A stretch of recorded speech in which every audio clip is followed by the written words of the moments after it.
adversidad, un grupo de trabajadores correntinos puso el hombro, la inteligencia y está ahí, peleando por cada uno de esos puestos de trabajo.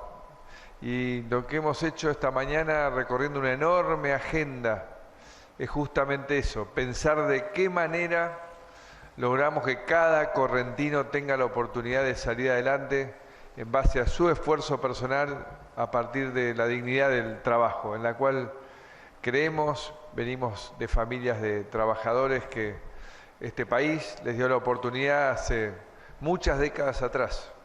Y esta nueva etapa que se abre, esperamos que justamente pase lo mismo, que nosotros desde el rol de conducir, sea desde un gobierno y sus ministros, desde la universidad, desde las organizaciones sociales, desde el sector privado, todos pensando y trabajando juntos, como bien decías, Ricardo, para que esas oportunidades se potencien. Eso es lo que todos queremos. Que este también paso importante que tenemos que dar, en el cual estamos abocados a partir de no mentir, de no querer engañar, de no querer negar la realidad, que es la inflación que viene atormentando el país hace ya más de 8 años a niveles altísimos, de los más altos en el mundo, que hay que bajarla porque es un impedimento para crecer, porque es un castigo para los que menos tienen, se logra a partir de que el gobierno y cada gobierno logre su equilibrio fiscal. Entonces tenemos que trabajar todos juntos en esa dirección, a la vez que vamos buscando hacer justicia en la mayor cantidad de temas pendientes que hay en la Argentina. ¿Cuánto tiempo tarda un electorado en dejar de creerle a un presidente? O por lo menos, ¿cuánto tiempo tarda esa franja volátil que da las grandes mayorías en una democracia? ¿Sí? ¿Cuánto tiempo tarda? Macri no hace 100 días que está gobernando y al menos 2 encuestas hechas a nivel nacional empiezan a indicar que su imagen positiva está bajando, ¿sí? Algunas cuestiones se están alterando también en el orden de preocupaciones de la población. Cosas como la inflación o como el trabajo, el desempleo, empiezan a crecer en nivel de preocupación de vastos sectores de la población en la Argentina. Por eso parece que las cosas fueron demasiado rápido y que los famosos 100 días de gracia que no se le niegan a ningún presidente, en el caso de Mauricio Macri, bueno, hay mucha gente, o por lo menos muchos dirigentes que eran aliados a Macri, ¿sí?, que están mirando el reloj diciendo, ¿qué pasa? ¿Qué pasa que las cosas no se resuelven tal como se habían prometido? Y olvídense de nosotros, los periodistas, que en definitiva, esto nunca hay que perderlo de vista. Nosotros tenemos que ser un canal entre las opiniones de los dirigentes y de la población, aunque nosotros mismos a veces hagamos expuestas nuestras opiniones. Pero vean esta seguidilla. Hugo Moyano, que fue un hombre que por acción o omisión apoyó bastante a Mauricio Macri, o por lo menos fue un opositor muy fuerte al último kirchnerismo. Dijo que Mauricio Macri no hubiera ganado si decía lo que iba a hacer. Una frase que no es inocente, que tiene que ver con aquella frase célebre que dijo, célebre y repetida hasta el hartazgo en archivos de video, por Carlos Saúl Menem a Bernardo Neustadt, cuando dijo, si yo hubiera dicho lo que iba a hacer, no me votaban. Hugo Moyano, que fue un férreo opositor al último tramo, sobre todo del menemismo, le acaba de endilgar esta frase a Mauricio Macri. Nadie puede pensar que fue casual. Ayer ustedes lo escuchaban acá a Leonardo Fabre diciendo que estaban preocupados por lo que estaba pasando, lo que estaban viendo en las medidas que tomaba Mauricio Macri hacia los trabajadores. Y yo le preguntaba si el macrismo estaba reunificando las 3 CGT y me dijo sin duda que sí, que ahora todos toman café con todo porque ven venir que las medidas que está tomando Mauricio Macri no responden a las expectativas de las centrales obreras, que tenían actitudes diferentes hacia el kirchnerismo, pero que ahora están viendo, sobre todo después de los anuncios de ganancia y el tironeo de paritarias, que la cosa viene dura con Macri. Sergio Massa, que viajó con Macri a Davos, que le ha dado varios funcionarios, sobre todo para la provincia de Buenos Aires, al gobierno provincial del PRO, de la Alianza Cambiemos, está tomando distancia. Hoy tomó distancia en la comisión de DNU, está tomando distancia, fue el primero en salir a decir, atención, que vuelven a pagar ganancias 220.000 trabajadores. O sea, Sergio Massa, aliado, por lo menos en los primeros días de Mauricio Macri, está tomando distancia. Elisa Carrió, una de las miembros fundadores de la Alianza Cambiemos, hoy, ahora, a la tarde, se acaba de sacar una foto con Graciela Bebacua, la segunda del INDEC echada por Jorge Todesca. Jorge Todesca está enfermo y en cualquier momento, por razones de salud, lo corren a un costado también. Y esto también habla de que la Alianza Cambiemos, que supuestamente tenía cuadros mejores y mucho más profesionalizados para manejar el Estado, que el Estado militante que manejaba Cristina con la Cámpora, tampoco lo hace muy bien. Fíjense que en cuestión de 2 meses fracasaron en la gestión del INDEC y se están peleando todo contra todos, y también fracasaron en la gestión de la ACUMAR, el organismo que tiene que limpiar el riachuelo. Acaba de renunciar el presidente de ACUMAR porque no puede con las internas cruzadas que hay entre el rabino Sergio Berman, la ciudad de Buenos Aires, Horacio Rodríguez Larreta, Monzó, María Eugenia Vidal. No puede dominar las internas cruzadas que hay en el ente que tiene que sanear el riachuelo y que tiene un tiempo puesto por la Corte Suprema. El dólar se disparó. Sí, ahí empieza a haber una cuestión también de la falta de credibilidad o de impaciencia de los propios grupos económicos que estaban apoyando a Mauricio Macri. Fíjense, el dólar que estaba, ¿a cuánto? A 13,10 en enero, hoy está a 15,65. 120 millones de dólares puso el Banco Central para frenar la corrida del dólar para que no pase la barrera simbólica de los 16 pesos. ¿Sí? Estas son las cosas que hacen, mañana va a haber un paro de ATE, que haya un grado de impaciencia. Olvídense de los opositores. Estamos hablando de gente que miró con simpatía a Macri, que tenía alguna distancia, o que fueron aliados. Hasta Mirta Legrand está criticando a Macri, muchachos. Hasta Mirta Legrand, digamos, la reina de los gorilas, está criticando a Mauricio Macri, y lo hizo hoy a propósito de su cumpleaños. La cuestión de ganancias ha sido como un punto de quiebre donde muchos de los aliados de Macri están tomando distancia. ¿Sí? Hay que tener o hay que estar dispuesto a pagar un costo político, a quitarle impuestos a las mineras en la Argentina, dejar de cobrarle retenciones, impuestos a las exportaciones, a las mineras en Argentina y hacer que vuelvan a pagar impuestos a las ganancias 40.000 jubilados. La verdad que la desigualdad es extraña. Así como las mineras, que son multimillonarias transnacionales, dejan de pagar retención y vuelven a pagar impuestos los jubilados. Es raro como razonamiento. Esto seguramente va a tener un costo político. Ahora descubrieron que era un error lo de los jubilados. El jefe de gabinete, Marcos Peña, está pensando que tiene que encontrarle una vuelta a la cuestión de los jubilados, que lo van a estudiar. Siempre la misma respuesta para todos. Sí, vamos a dialogar, lo vamos a estudiar. Hay que ver si después lo resuelven. Por eso yo les decía la cuestión de cuánto dura la credibilidad en los anuncios bonitos que después se desnaturalizan cuando se conoce la letra chica. Las primeras encuestas empiezan a decir que la imagen de Macri todavía está alta, ¿sí? Que si las elecciones fueran hoy, la situación de empate de las elecciones más o menos se mantendría entre Scioli y Macri y que está dentro del margen de error técnico. Pero la imagen positiva de Macri, que al comienzo del mandato era del 70%, hoy ha perdido un 10%. Bienvenidos, esta es Tercera Posición. En esta nueva etapa, en la cual tenemos que reconocer la importancia de que pongamos en práctica el federalismo. Nos sirve que la nación vaya y fije un nivel salarial sin tener en cuenta lo que pasa en cada provincia. Entonces lo que hemos hecho por pedido de los gobernadores es estar en auxilio de cada gobernador para que ese acuerdo se logre lo antes posible por la prioridad enorme que tiene para nosotros, fundamental, la mejora de la calidad de la educación pública. Entonces eso es lo que hemos optado por hacer, que dejar que darle espacio a cada provincia que negocie y discuta dentro de su situación fiscal, para ahí en auxilio tratar de ayudarlos a partir de los fondos específicos que tenemos para dicho efecto. Y eso es lo que estamos esperando, que provincia por provincia vaya tratando de llegar a un acuerdo sabiendo que tiene el apoyo de la nación en la medida de lo que permiten estos fondos. Hay que entender varias cosas en ese punto del 15%.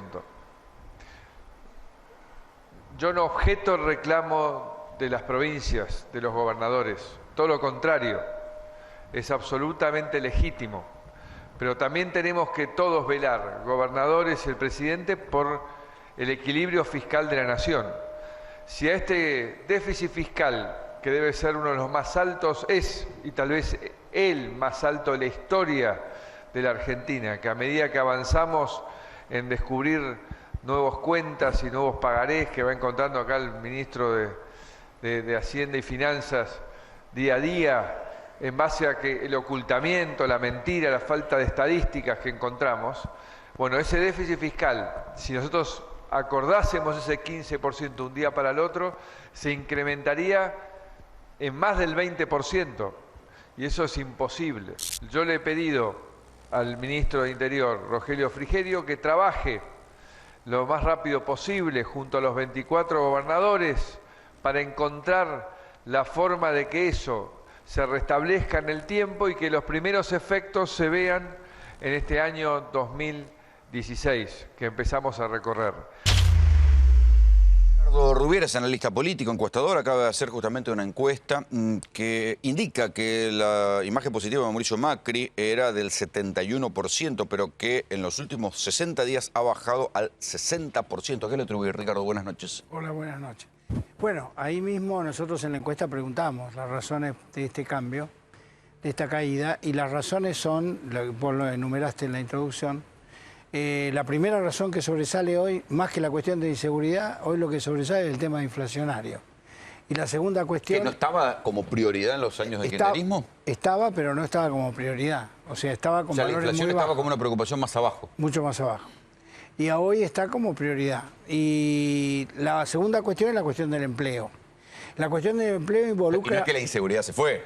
No, la inseguridad sigue estando. Lo que ocurre es que desde el punto de vista de la coyuntura del corto plazo, el tema de los precios es un tema que hoy está impactando fuertemente. Y la otra cuestión es el tema del empleo. Que abarca... ¿Te salta en la encuesta directamente? ¿Te salta rápido en la encuesta? Sí, es espontánea la respuesta. Y la cuestión del empleo que abarca varios problemas. El empleo abarca varios problemas. Uno son los que están desocupados. Dos son los que están ocupados pero que tienen temor a perder el empleo. Otros los que están buscando trabajo, desocupados que están buscando trabajo y que no lo encuentran o que piensan que le va a resultar más difícil en los tiempos que vienen encontrar trabajo. Todo eso confluye a lo que llamamos problema de empleo. Otro punto de la encuesta de Ricardo Rubier es si la gente volvería a votar por Mauricio Macri. Si le vamos a hacer la misma pregunta a nuestro Twitter, pueden escribirnos a nuestro Twitter, @3P_A24. ¿Volverían a votar a Macri? ¿Volverían a repetir el voto que hicieron en las últimas elecciones? ¿Qué te dice la gente a vos? Bueno, hay un poco más de 8 de cada 10 que repetirían el voto del balotaje, porque la pregunta estaba orientada al balotaje, con los mismos candidatos. Y después el resto, digamos, hay un 12% de votantes de Macri que estarían dispuestos a cambiar su voto. Un 12%. 12%. En el caso de Scioli es el 6%, o sea, la mitad. Cuando uno hace el balance de los cruces, de los que votarían a uno, a otro, los indecisos, proyecta, eso le sigue dando empate técnico. Sigue dando empate técnico. Pero, digamos, en este caso la única diferencia con lo anterior, con el balotaje real, es el hecho de que Scioli tiene unos puntos más que Macri. ¿Hay gente arrepentida de haber votado a Macri? Sí, claro. Por eso digo, dentro de ese 12%, algunos que están arrepentidos, hay otros que van al no sabe, hay otros que van a Scioli, o sea, votarían por el otro candidato. Y en el caso de Scioli es la mitad. O sea que hay mayor inquietud o mayor arrepentimiento, por decir así, entre los votantes de Macri. Vamos a ver qué está diciendo la gente. Dice, sin duda, la votaría 2 veces. Llegaría al fin la RA. ¿A quién? ¿La o lo votaría? Está hablando de Mauricio Macri. Dice, sí, vuelvo a votarlo porque tengo memoria, dice Monina. Dice, no lo voté y nunca lo votaría, nos dice Flo. Sabía muy bien lo que iba a hacer. Nicolás del Caño fue candidato a presidente por el Frente de Izquierda. Vos fuiste de los que no fue a hablar con Macri, creo que el único que no fue a hablar con Macri. Y dijiste que no ibas a ir porque pensabas que iba a pasar algo de esto. Bueno, nosotros lo dijimos claramente, no queríamos ser parte del llamado consenso que o este falso diálogo al que convocó Macri, que nosotros planteamos, es para generar una legitimación del ajuste que va a llevar adelante, y es lo que está sucediendo, un ajuste contra el pueblo trabajador. Vos lo mencionabas al comienzo, aquí se le dio beneficios desde el primer momento a las grandes patronales agrarias, se le dio beneficios a las mineras. Con la devaluación fue una transferencia de ingresos millonaria desde los bolsillos de los trabajadores a los grandes grupos económicos. Y bueno, yo recuerdo cuando Prat Gay decía, esto no va a traer consecuencias, nosotros vamos a devaluar. Pero tu lógica no es la misma de ellos. Yo estoy tratando de ponerme en la lógica de ellos. Es decir, bueno, hubo un gesto hacia las patronales agrarias, pero las patronales agrarias no están liquidando los dólares. Bueno, no es tu lógica, no es la mía. Digo, esas son las contradicciones, digo, que tiene el plan del gobierno, que es un gobierno que hasta en el propio gabinete, con la mitad que está integrada por CEOs de multinacionales, claramente busca un ajuste contra el pueblo trabajador que genere una recesión, es decir, una cantidad de despidos. Lo que estamos viendo ahora en el Estado son los primeros despidos, y esto lo dicen los propios funcionarios o economistas del PRO, ¿no? Pero para que funcione su plan tiene que haber mayor cantidad de despidos, tiene que haber una baja del salario, es decir, los topes en las paritarias. Bueno, ellos lo necesitan porque lo que buscan justamente es generar un círculo virtuoso de negocios para los grandes empresarios que, digo, no es la situación de la economía internacional en ese sentido no es favorable, digo. Entonces, lo que tiene como problema el gobierno también es que el gobierno es todo lo neoliberal, que también lo permite la situación donde los trabajadores no están dispuestos a aceptar eso, y bueno, creo que eso es lo que está pasando. ¿Qué más nos dice la gente? Nunca lo votaría, todas mentiras y siempre culpando al pasado, dice Pablo Maltese. Dice Melanie Dualde, volvería a votar. Dice Davito, no lo voté y doy gracias a Dios que no lo voté. ¿Hace cuánto que no estaba el desempleo entre las preocupaciones de las encuestas? Bueno, la cuestión del desempleo hay unos cuantos años que hace que no está entre los primeros lugares. O sea que ha tenido un ascenso vertiginoso, digamos. Claro, a partir de la creación de empleo, sobre todo en los últimos 12 años, que ha habido una real creación de empleo, con un periodo, que yo diría el periodo que va de los últimos años, en los cuales se produce una suerte de detención. O sea, se detiene lo que sería la creación de empleo. Y esto se ve reflejado en las encuestas, que empieza a crecer un poco la preocupación por la cuestión del empleo, pero no a este punto que estamos hoy. A este punto que estamos hoy no había estado en estos años. Aprovecho para sumar a la conversación a Daniel Andrés Lipovetsky, que es diputado nacional por el PRO. Daniel, buenas noches. ¿Qué pensás de esta cuestión de las encuestas que empiezan a decir, bueno, que hay preocupación de la gente por la inflación y por el empleo? La preocupación por la inflación ya estaba en los tiempos del kirchnerismo, la del empleo no. Bueno, sí, la de la inflación claramente ya el año pasado realmente los niveles inflacionarios, ya en los últimos 2 años realmente era una gran preocupación en la gente. Nosotros lo notamos sobre todo el año pasado, y creo que en parte del voto del cambio que se dio fue justamente porque la gente quería un cambio y no veía que el kirchnerismo, digamos, pudiera cambiar esta política económica en cuanto a los niveles de inflación y que afectaba sobre todo el bolsillo de los asalariados. Respecto al tema de la pérdida del empleo, me parece que tiene que ver justamente con toda una recesión económica que venimos trayendo. El 2015 fue un año de caída, más de 24 meses de caída de la actividad industrial, los problemas que surgieron, por ejemplo, con el déficit y la balanza comercial, que anunció el INDEC como primer medida, el INDEC normalizado, digamos, que mostró que en la Argentina el año pasado se importó mucho más que lo que se exportó, por lo tanto, problemas en la producción. Todo eso generó, digamos, esta preocupación de la gente, que vamos a intentar, por supuesto, nuestra idea es justamente... ¿No pecó de optimismo el plan económico de Macri a pensar que, por ejemplo, que los dólares del agro iban a ser liquidados a razón de 400 millones por mes y no hay liquidación de dólares, están vendiendo dólares, están perdiendo reservas? ¿No hay algo ahí que pecaron de optimistas?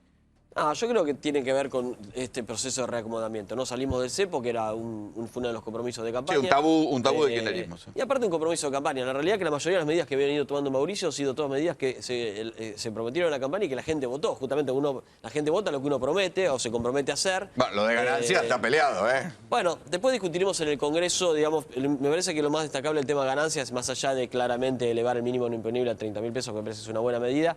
Creo que el proyecto de ley que este año hay que discutir en el Congreso para empezar a resolver el tema de las escalas. Hay un montón de cosas que todavía es un impuesto que afecta al salario de los trabajadores, hay que empezar a resolverlos.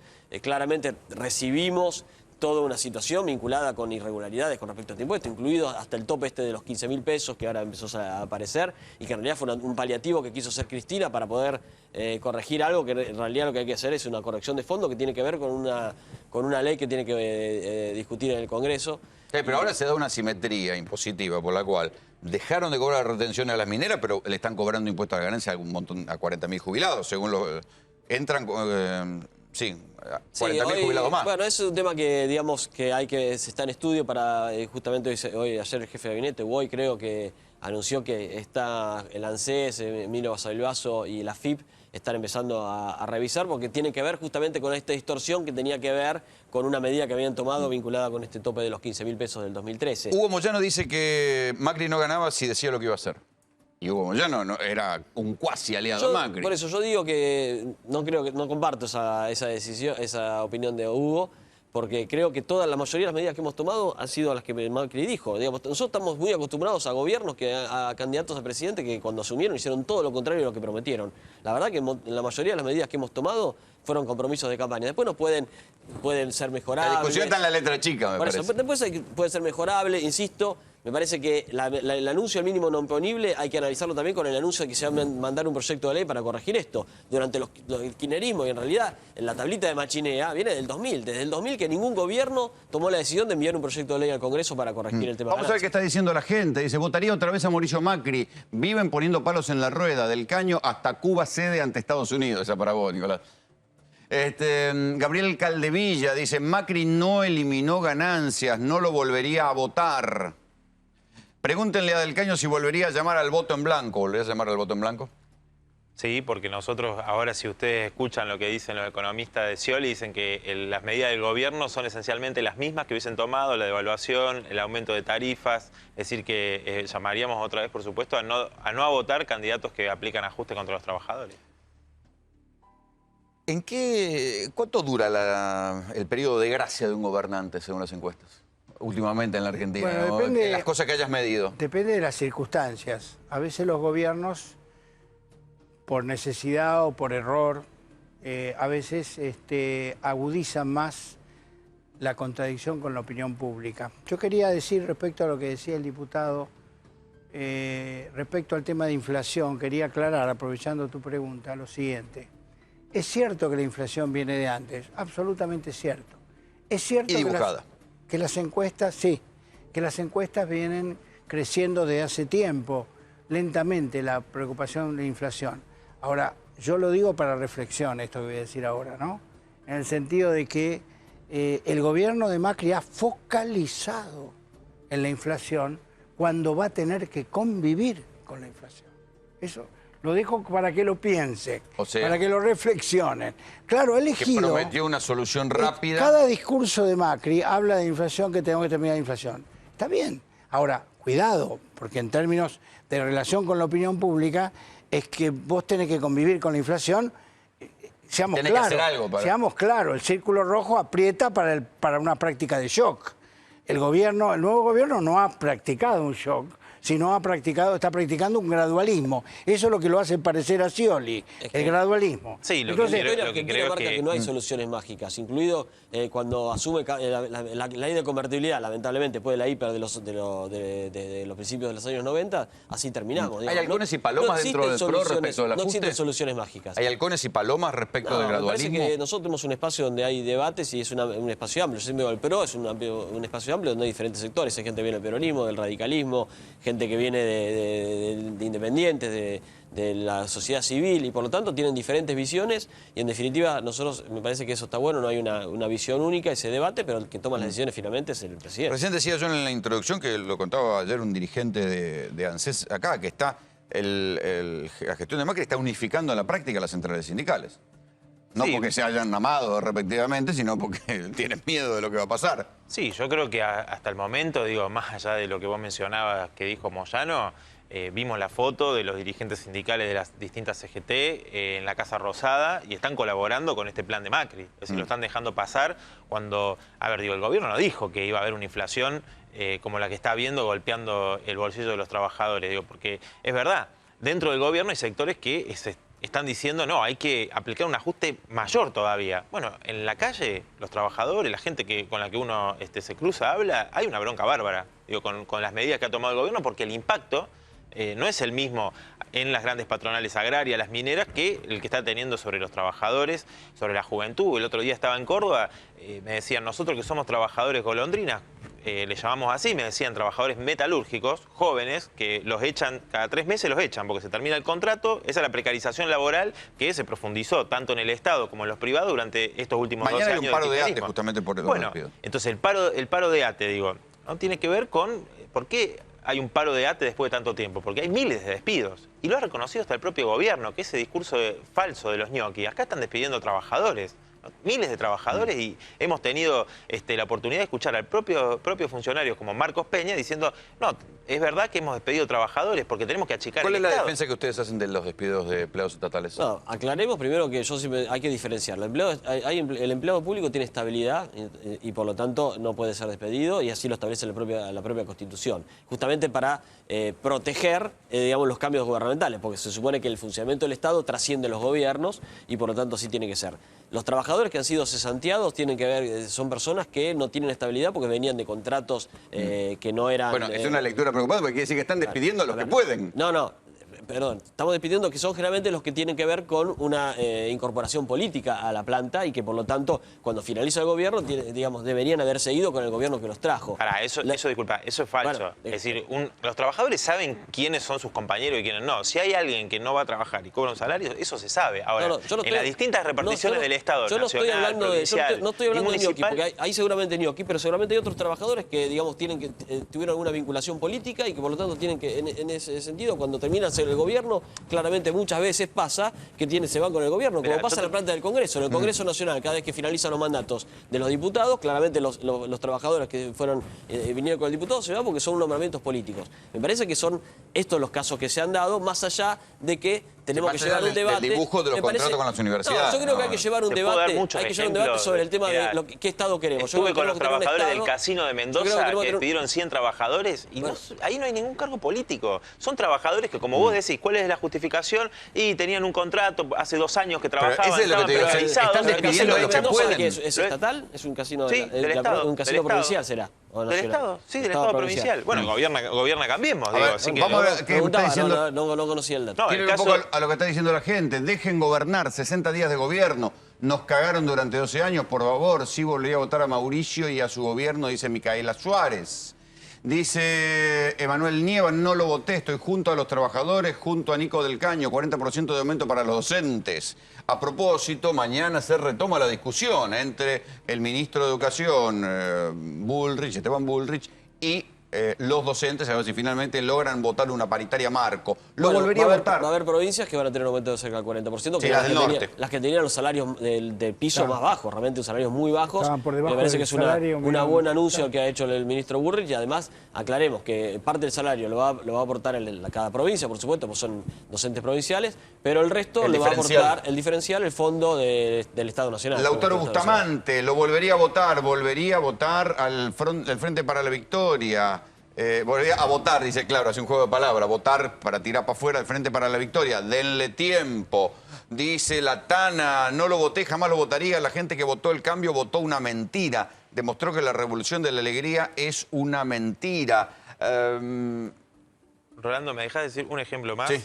Y esto lo hemos planteado ya desde hace varias semanas, que han despedido a nuestra compañera Natalia Morales en Jujuy, en la dependencia de Agricultura Familiar, que hace 11 años trabajaba, fue la candidata gobernadora del Frente de Izquierda, la tercera candidata más votada, y además tenía tutela gremial, es decir, fueros. Y fue despedida junto con otros compañeros que también fueron injustamente despedidos. Entonces, eso de que están despidiendo a quienes estaban acomodados políticamente, un trabajador que tiene tutela gremial no puede ser despedido. Mañana va a haber miles de personas en las calles y va a haber un paro de miles de trabajadores. Puede haber casos que son injustos y, claro, un trabajador que tiene tutela gremial tiene tutela gremial. Tiene estabilidad. Le tiraron bala de goma, le pegaron y después dijeron, no, bueno, nos equivocamos, hay 2000 que no y los otros lo vamos a ir revisando. O sea, pero primero hubo una represión, primero se despide, se actúa con el miedo sobre los trabajadores. Digo, me parece que el gobierno va a encontrar una dura resistencia, que ya la está encontrando, ¿no? En los trabajadores, tanto estatales como privados, si va a aplicar estas políticas, si va a seguir aplicando estas políticas. Nosotros en la Ciudad de Buenos Aires, cuando subimos, hubo reacomodamientos, pero en definitiva pasamos a planta 15.000 trabajadores que tenían contratos precarios, porque nosotros creemos que el Estado tiene que controlar, hay que modernizarlo y fortalecerlo y estar presente, como ya lo anunciaron el ministro Ibarra. En este marco creemos que puede haber casos injustos, como el que decía del Caño, como decía Nicolás, de una trabajadora con tutela sindical, que claramente la tutela sindical ampara a los trabajadores y no pueden ser despedidos. En esos casos hay que revisarlo, porque claramente en este marco puede haber errores que hay que corregirlos, claramente. En ese contexto es que vos pensás que se inscribe la ley del protocolo antipiquetes. Sí, yo creo que O sea, en un contexto de enfrentamiento social. A ver, primero, el protocolo no es una ley, sino que es una resolución ministerial que no puede alcanzar a cómo se va a desarrollar la protesta, es decir, no puede alcanzar al derecho que tenemos constitucional a protestar. Entonces, es un protocolo que desde ya está mostrando lo que quiere hacer el gobierno, que es un protocolo claramente represivo, que intenta prohibir la protesta social, y hay un rechazo enorme, ¿no? Desde sectores políticos de distintas bancadas en la Cámara de Diputados. Hemos hecho impulsado un pronunciamiento amplio, organismos de derechos humanos, sindicatos. ¿Ustedes prevén resistencia cuando empiecen las huelgas? Yo no coincido. ¿Se prevén un año turbulento? Yo primero no coincido que es un protocolo para la represión. Creo que acá se conjugan dos derechos constitucionales. Uno claramente es el derecho a reclamar, que está garantizado por la Constitución, y también está el derecho a que la gente pueda circular y pueda llegar a su trabajo y pueda ir de un lado para el otro. Sí, había una dosis de hartazgo, la gente de los piquetes, digamos, del abuso del piquete. Exactamente, esto dio abusos, la gente estaba pidiendo un cambio. Lo que intenta establecer este protocolo es una regulación. Claramente cuando hay protestas como la de mañana, por ejemplo, se aplicó el protocolo y mañana se va a hacer la movilización y no va a haber ningún inconveniente. Esto tiene el artículo 194 del Código Penal. La semana pasada, por el tema Milagro Salas, hubo 200 cortes. 200 cortes en todo el país. Hubo gente que tardó 5 horas en ir de La Plata a Buenos Aires, por ejemplo. A ver, el artículo 194 del Código Penal que se aplica en estos casos. Déjame terminar un segundo. En estos casos. Y me parece que además esto tiene que ser aplicado por las provincias. El protocolo es una resolución, como decía Nicolás, pero después cada provincia lo va a tener que aplicar y va a tener que adaptar también sus códigos procesales vinculados con este tema. Así que, por lo tanto, hay todavía un periodo de revisión para que podamos aplicarlo de la mejor manera posible para garantizar los dos derechos, que son dos derechos constitucionales y los dos tenemos que garantizarlos como Estado. El artículo 194, que se aplica contra la protesta social, es un artículo del Código Penal instaurado bajo la dictadura de Onganía, ¿no? Y eso es lo que está buscando aplicar a fondo con este protocolo, por supuesto, para, como mencionabas vos recién, para que pasen estas políticas y poder limar esta resistencia que hay de los trabajadores, va a venir la represión, y ya lo vimos de parte de este gobierno. Entonces, ese artículo, ya hay fallos judiciales que dicen que tienen que garantizar el derecho a la protesta y no se puede aplicar.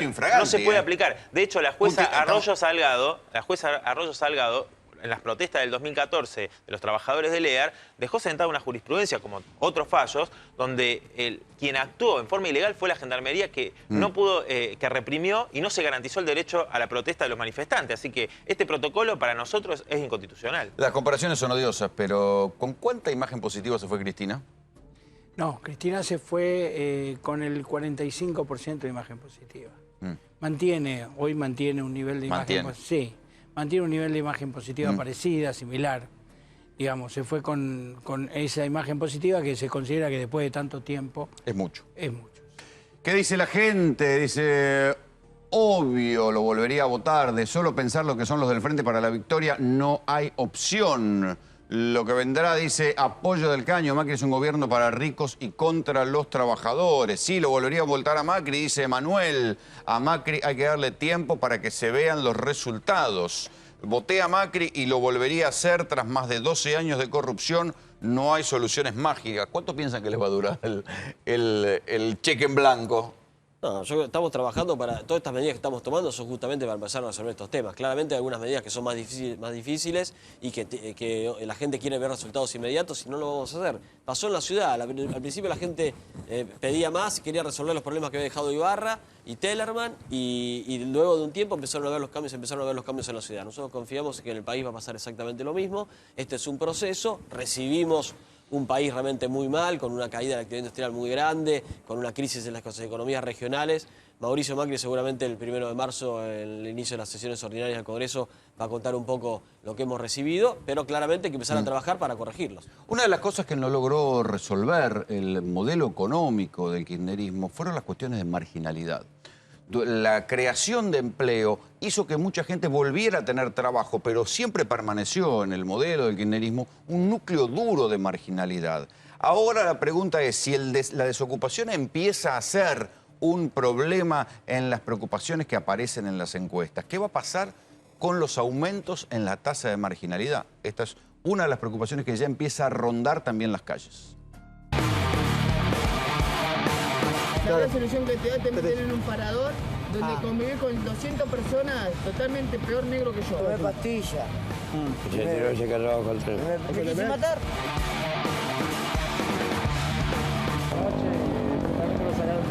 La frazada para dormir, obviamente. Tuve en ganas por tentativa de homicidio. Me peleé en la calle, le pegué una pequeña a otra persona. ¿Hace cuánto que están acá? 3 años. ¿Cómo se manejan en el día a día para tener algo para comer, para vivir? Revisamos la bolsa, pedimos menudo. ¿Qué están por comer, digamos? Lo que consiguieron los muchachos. Ah, mira. Hoy consiguieron tipo sándwich. Sí. ¿Nos contaban que estabas embarazada? Estás contenta, me imagino. ¿Primer hijo o...? Sexto hijo ya.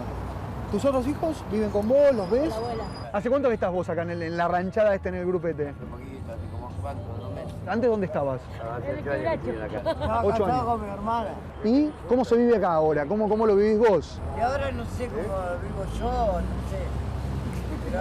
Pero estoy Vive. ¿Y en el caso de tuyo, dónde dormís? Me mareo y me caigo ahí. ¿Cómo es un día común tuyo? Ir a una fundación donde vamos todos los días. Ahí tenemos desayuno, almuerzo, merienda y cena. Ah, mira. Y tenés para lavar la ropa, para asearte, todo. ¿Se puede vivir bien en la calle o no? Según si la sabes caminar y te llevas bien con la gente. Sí. Porque si no, anda tipo langosta. Un día acá, otro día allá, otro día allá y otro día allá. Contame un poco cómo te armaste esto. Esto nos dio una lona, muchachos, Sí. con 2 volquetes y un par de tarimas arriba. ¿Y con eso? Con esto paramos la lluvia. ¿Cómo sobreviven todos acá? ¿Cómo hacen? ¿Manguean? ¿Buscan? Claro, ¿Buscan? vamos a pedir a los restaurantes, Claro. a los negocios. ¿Y se puede vivir, digamos, así? Y no vivís una vida como vos querés Claro. vivirla. Porque a veces viene la policía, vos estás cocinando, te echa agua en el fuego, viene, te caga palo, te quiere robar todo, te tira todo dentro del boquete de la basura.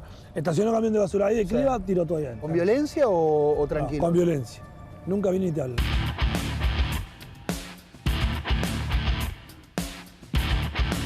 Esto es un tacho de basura. Un tacho de Cliva y otro tacho de Cliva. ¿Están llenos de basura ahora? No, con ropas y frazadas.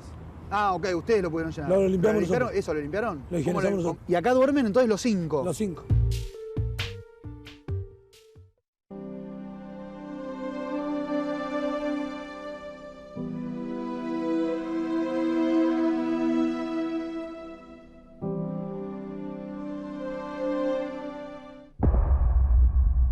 Muy humillante, es muy degradante como ser humano tener que tener esta situación. Ni una persona más en la calle, nunca más. Ojalá que nunca más, no solamente es poder terminar con esto, sino que no suceda, que no vuelva, que no pase. La gente está por necesidad acá. Yo pienso que a nadie le gusta estar tirado en la calle. Acá hay ancianos, hay gente lisiada, que no tiene familia, que no tiene dónde estar. Tiene que terminar viviendo como terminé yo. Viviendo acá en La Guardia. Sí, viviendo acá en La Guardia en un hospital, que no es digno para nadie. Me habían comentado que acá en el Hospital Ramos se podía quedar un poco a pasar la noche y bueno, esa fue la idea. Empecé a ambular un poco en un parador, en el parador de Retiro, después en el parador de Constitución, pero no me pude adaptar, digamos, un poco a todo ese ritmo, digamos, de gente, de mucha gente. Claro. La solución que te da te meten dice? en un parador donde convivir con 200 personas totalmente peor negro que yo. O sea, termina complicada la cosa ahí. Sí. Mirá. ¿Ahí te pasó eso? Fíjate, yo por vestirme bien con una zapatilla cara o andar con un teléfono Sí. caro, te dicen, no, vamos a robarle a ese. Y yo por mi teléfono tuve que pelear. A ver, y para esto, ¿con qué te Con un cuchillo. O sea, por mi teléfono. ¿Pero usted por primera vez? Primera vez para bañarme. Para bañarme, quiero bañarme. No se entra a bañarse y salir. El que ingresa se queda a dormir. Quédate a dormir, amigo, quédate, amigo. Quédate a dormir por hoy, por lo menos, te bañás, ya de todo. ¿Qué va a hacer? ¿Va a ingresar y va a dormir acá? ¿Va a hacer? No importa venir a ¿Quién sigue? Bueno, esto es lo que los chicos usamos acá, de Tevencil. Es un jabón Sarnol, el fármaco. Esto usan los chicos para la sarna acá y esto se usa para los piojos. Por la falta de higienización de las camas.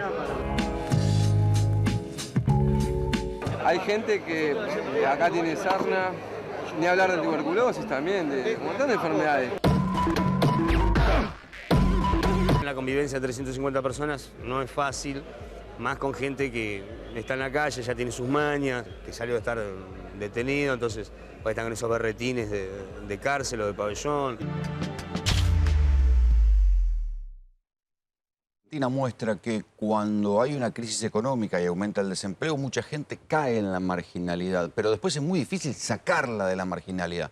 Cuando hablamos de la marginalidad, hablamos salir de la cultura del trabajo. Una persona que cae en la marginalidad y, no sé, por algún motivo cae presa, es muy difícil que después vuelva a tener un trabajo en blanco. Si cae en la droga, es muy difícil que se pueda rehabilitar. No siempre cuando vuelve a haber trabajo, es los tipos que cayeron en el desempleo y en la marginalidad se pueden reinsertar fácilmente, ¿no? Es una ecuación muy difícil.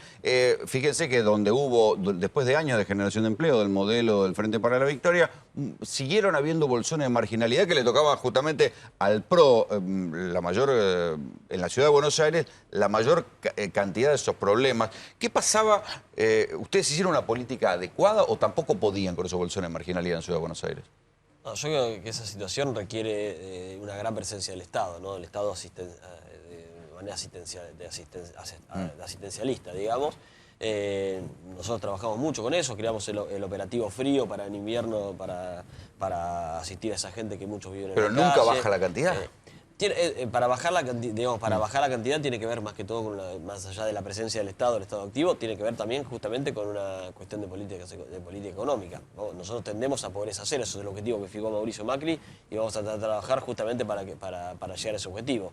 Mientras hay que ir paliándolo con una gran presencia del Estado. Lo que no puede ocurrir es que el Estado esté ausente de esto, el Estado tiene que darles refugio, asistencia, presencia, trabajar con ellos y tratar de sacarlo de esa situación con los diferentes programas sociales que tenemos hoy en la Ciudad de Buenos Aires y que estamos implementando ahora y algunos manteniendo los que vienen del gobierno anterior en la Nación. Yo les voy a invitar a que escuchen ahora el testimonio de Javier Verdalá, es papá de Nicolás Verdalá. Lo que le pasó a Nicolás, uno puede decir, bueno, es una historia común en la gran ciudad, pero detrás de esa historia hay una historia que en el propio testimonio que escuché hoy de Javier tiene que ver con algo, con un absurdo, digamos, con el control territorial de la calle, de las cuadras, y que termina con que Nicolás, este pibe de 16 años, hoy esté internado gravemente herido. Javier, contanos qué le pasó a tu hijo. Y bueno, él salió el sábado a bailar a la noche, llegó el domingo del baile con un golpe en la cabeza, le ocasionaron con un ladrillo un golpe en la cabeza. Y bueno, y a raíz de eso, bueno, llevamos al médico el domingo a la tarde, noche casi. Y bueno, me dijeron que lo iban a operar de urgencia, que ya estaba viniendo el cirujano. Y que, ¿cómo es? Que, bueno, después me llamó el cirujano y me dijo que no había ninguna esperanza, que ya estaba todo. ¿Y cómo es posible que de un golpe en el cual estuvo lúcido una cantidad de horas, ahora ya no tiene ninguna esperanza?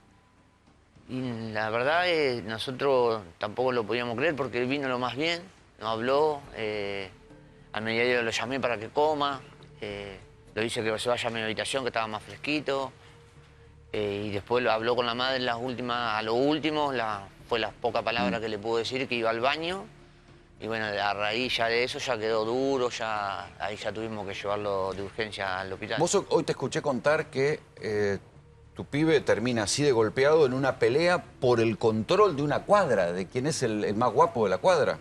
Y en realidad eso, el chico que le ocasionó el ladrillazo, lo puso en Facebook como, no sé, como si fuera un trofeo de que había ganado esa batalla. Pero, ¿cómo es? Yo te escuché contar que también son frecuentes ese tipo de peleas y este tipo de... Sí, como todo barrio son frecuentes las peleas, es todo frecuente. Claro, el problema es cuando vos decís como todo barrio. ¿Por qué? ¿Cuál es la lógica? De pelearse uno con otro. Sí, porque o sea, uno sabe en la sociedad que estamos viviendo, más como son los chicos ahora, que uno tiene una zapatilla Nike, el otro tiene una Adidas, el otro es rubio, el otro es morocho, porque siempre hay esas rivalidades, calculo yo que es por eso. Fernando Sorrentino es abogado especialista en derechos de la niñez. Hace años tratamos estos temas, pero ¿cuál es la lógica que hay detrás de estas peleas juveniles? Y la lógica tiene que ver con algo que se habló acá, el diputado hablaba de las políticas sociales. Yo creo que cuando el Estado está ausente y cuando el Estado no protege a los niños, pasan estas cosas. Cuando marginamos si los chicos están en la calle y no están en la escuela, por eso hay que tener una política educativa inclusiva y no exclusiva, no hacer hincapié solamente en la calidad, sino en la inclusión. Después tengo la calidad, pero si yo ese chico, en lugar de estar en la calle, lo tengo en la escuela, escuchando algo de historia, escuchando algo, aunque sea las materias, lo voy ingresando a la sociedad. Después obtengo la calidad. La política educativa es fundamental. Las políticas sociales también son fundamentales. El hecho de incluir en el diálogo, en el discurso. Se habla mucho de la grieta. El pibe que le partió la cabeza al hijo de él no va a pasar nada penalmente. Digo, no, que no se las tiene 17 años. Claro, menores de edad son inimputables, tienen discernimiento para los hechos ilícitos, eso sí. ¿Le pasará algo, Mariano? Mariano Lizardo, abogado penalista. Al ser en provincia de Buenos Aires están los juzgados de responsabilidad juvenil. Son menores punibles. ¿Por qué edad tiene el agresor de tu hijo? 17 años. Está comprendido dentro de las personas que son punibles. Seguramente debe estar detenido porque como es un hecho grave y tomó notoriedad. Lo que pasa es que ese es un caso. Él, por lo que habla, dice como en todo barrio. Está hablando de una cosa que es casi habitual en los barrios y nosotros nos hemos cansado de registrarla, de las peleas entre barrios y entre pibes, porque sí, y digo, ya pasa a ser ahí una cuestión social, digamos. Es que se ha llevado, hoy está instalado entre los jóvenes de llevar costumbres carcelarias o costumbres de lo que sucede en ámbitos penales a lo que es su vida diaria, tanto en la vestimenta, en el dominio territorial de una calle, como fue en este caso, y eso que hace, va en deterioro de la sociedad. Esos pibes, en vez de estar pensando en qué van a estudiar, qué es lo que van a hacer, están pensando en tumbear, lo que se llama, y están pensando en transformarse y su único objetivo que tienen es tratar de tener ese dominio y de tener ese poder, que es lo único que pueden tener porque el Estado no les brinda nada. Ricardo Alpres, especialista en infraestructura popular. ¿Cómo se llega a estas cosas? 200.000 cuadras sin pavimento en el conurbano bonaerense, 14.000 en Moreno. Si 200.000 no tienen pavimento, ¿cuántas no tendrán gas? ¿Cuántas no tendrán una buena instalación eléctrica? Digamos, lo que es...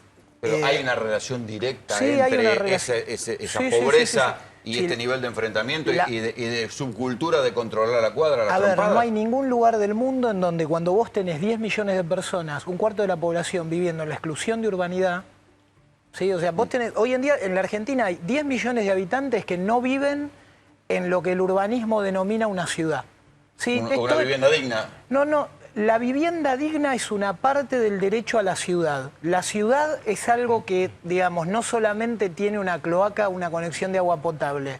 ¿Se entiende? Tiene una serie de cuestiones más que pasan por tramas de sentido y tramas de servicio que son absolutamente dinámicas y que funcionan. La población que se siente incluida es la población que participa, digamos, de la vida en los ámbitos urbanos. Después tenés el campo. En el campo es una cuestión diferente, digamos, ¿no? Pero vos, en los grandes conglomerados urbanos, lo que tenés es gente que está urbanizada o no. Me parece, digamos, que lo que tenemos que pensar es esto, es...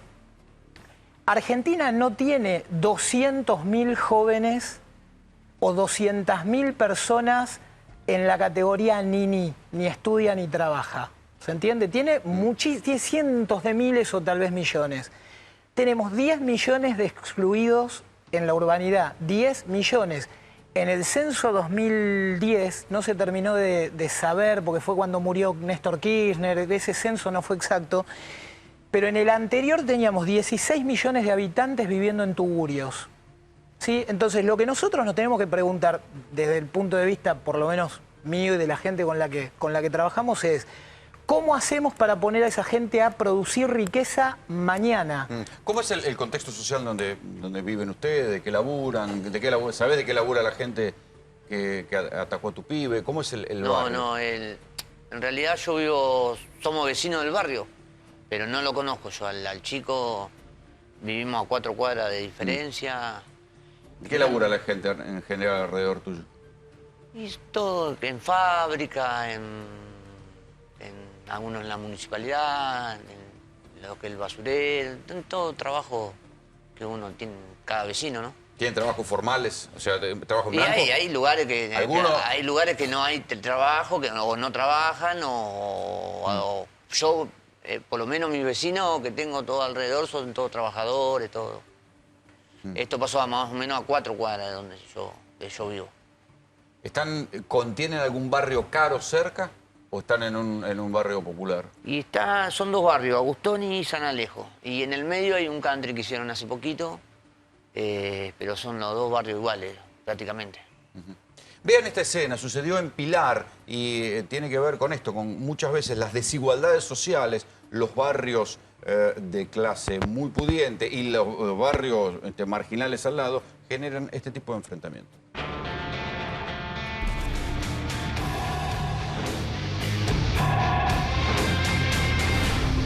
7:10 de la mañana, cuando esta joven salió de un cumpleaños, iba directo a su casa, vino con un grupo de amigas. El padre de una de ellas, por seguridad, fue a buscarle ese cumpleaños, la acercó. Tenía que caminar 100 metros nada más hasta su casa cuando la corren estos 2 individuos, estos 2 jóvenes.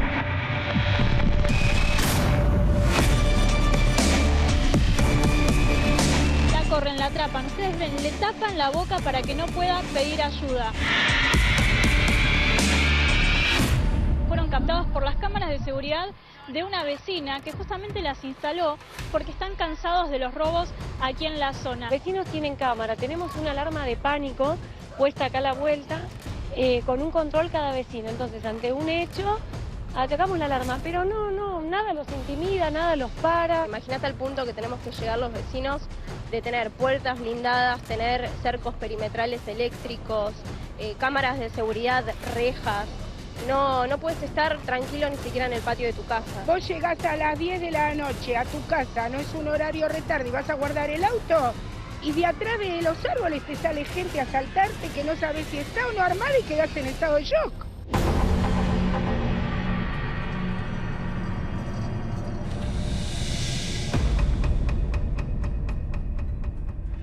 Ayer se reunieron en una plaza que está a unos 150 metros de donde estamos nosotros para pedir seguridad. La respuesta de la comisaría fue que no tienen patrulleros para patrullar la zona. Tienen tan solo 2 autos y 12 efectivos en la comisaría. Ahora se ha visto un poco de movimiento respecto de lo que es patrulleros y demás, pero no aparecen, o sea, esto es por el tema de cámaras, si no, no las hay. El inconveniente acá es que se tienen que poner de acuerdo para saber quién va a monitorear este barrio. A ver, una cuestión es un fenómeno puntual y para eso sí se puede reprimir con policías. Ahora, cuando un fenómeno puntual crece y se multiplica, ya pasa a ser un fenómeno social. Inti, ¿hay algo que se pueda corregir para evitar esos enfrentamientos entre diferentes clases sociales en cuestión de cuadras? Sí, ten en cuenta, me permito observar algo, ¿no? Vos decís enfrentamiento entre distintas clases sociales. Hoy el problema es que, digamos, esa frontera no se mantiene exactamente. O sea, vos tenés enfrentamientos en el seno de la clase social más humilde. O sea, digamos, el problema de la marginalidad es que se violentan todos. ¿Se entiende? Entonces, no es que vos tenés al pobre atacando al medio pelo o al rico. Vos tenés una violencia... robo de proximidad. Vos tenés una violencia intersectorial que la única manera en la cual se resuelve es educación en serio, empleo genuino. Y déjame ir a un punto que es muy importante. Nosotros hemos hecho un culto a considerar que ingreso es equivalente a trabajo. El trabajo genera riqueza. Entonces, el gran problema de la Argentina, lo tenemos que asumir, lo tenemos que entender, es que tenemos a millones de personas, ¿sí?, que no figuran como desempleados, porque no serían, digamos, dentro de lo que es un dibujo estadístico, sí. A ver, no es un dibujo estadístico porque como está pautada la estadística así, al contrario, es una estadística sana, pero el problema es que esa gente no crea riqueza. Entonces, la riqueza que después hay para repartir es poca. Y me parece que lo que tenemos que entender, digamos, es, primero, hay un desafío por delante que no es discutir quién gobierna. ¿Se entiende? O sea, acá me parece que hay una enfermedad nacional que es discutir quién gobierna, y 60 días después de una elección no puede discutir qué gobierna. Lo que hay que discutir es qué hacemos. ¿Qué va a hacer? Y cuesta, Rolando, nadie lo quiere hablar. A mí me parece, bueno, primero solidarizarme ante la situación que está viviendo en este momento, tanto vos como tu familia, y una situación muy difícil. Creo que las políticas hacia la juventud y hacia los sectores más humildes no pueden ser, como se plantea muchas veces, la política de mano dura, ¿no? Y de criminalizar la pobreza y a los jóvenes sobre todo, cuando por un lado tenemos la responsabilidad de las cúpulas policiales comprobadas, digo, ¿no?, tanto en la provincia de Buenos Aires como en Santa Fe, en Córdoba, en la organización del gran delito como los desarmaderos de auto, en las redes de trata, ¿no?, y en el propio kiosco de la droga, en el narcotráfico. Entonces, les doy un minutito para cada uno antes que entonces creo justamente que de lo que se trata es de que la juventud tenga acceso a tener un empleo digno, un salario igual a la canasta familiar, educación, salud, que es lo que estos gobiernos no dan. Digo, porque la salida de políticas públicas, respetar los derechos del niño, no estigmatizar. Acá yo también me solidarizo con el señor. No hay que estigmatizar ni a la víctima ni al victimario, porque en muchos de los casos, obviamente, como dice el doctor, hay responsabilidad penal y se tendrá que determinar justicia, pero en algún punto los dos son víctimas. Está bien, pero hay algún grado de castigo tiene que haber. El tipo que le rompió la cabeza. Estoy diciendo eso. Va a haber sentido común. Va a haber por las modificaciones que hubo. Hay jugado de responsabilidad penal. Es un fenómeno social. Que antes no pasaba. Hay dos cosas. Primero, también solidarizarme. La verdad que es terrible que ocurra este tipo de cosas. Tenemos que trabajar para que esto no vuelva a ocurrir nunca más y exigir justicia. Me parece que en este caso, quien cometió este delito, hay una responsabilidad penal que tiene que afrontar y la justicia tiene que intervenir y resolverla. Y creo que la clave para esto, un poco se dijo aquí, es la educación. Creo que la clave es la educación, es el factor más importante, por eso nosotros vamos a poner el eje en eso. Por eso el ministro Bullrich pusimos el eje en el tema del salario docente para resolver el tema de las paritarias. Y me parece que el otro punto es justamente, y hoy hablábamos, ¿no?, el problema que tiene la provincia de Buenos Aires de la falta de inversión en infraestructura, que hay que trabajar justamente para que no tengamos más 200.000 cuadras. Más de lo que uno se imagina. En el conurbano bonaerense estos casos son de todos los días. Y no llegan el caso del señor tomó Estado Público y ahí lo estamos tratando y es de conocimiento nacional, pero habría que ver las estadísticas que marcan los juzgados. Habría que ir a La Matanza, habría que ir a Moreno, habría que ir... ¿Se le da bola o no se le da bola? Se trabaja con lo que se puede. El tema es que la justicia es la última etapa del Estado. O sea, ya si interviene si llega justicia porque fracasó todo lo previo. Fracasó todo lo previo. Es la última instancia. Muchachos, nos vamos. Así, esto fue Tercera Posición. Buenas noches.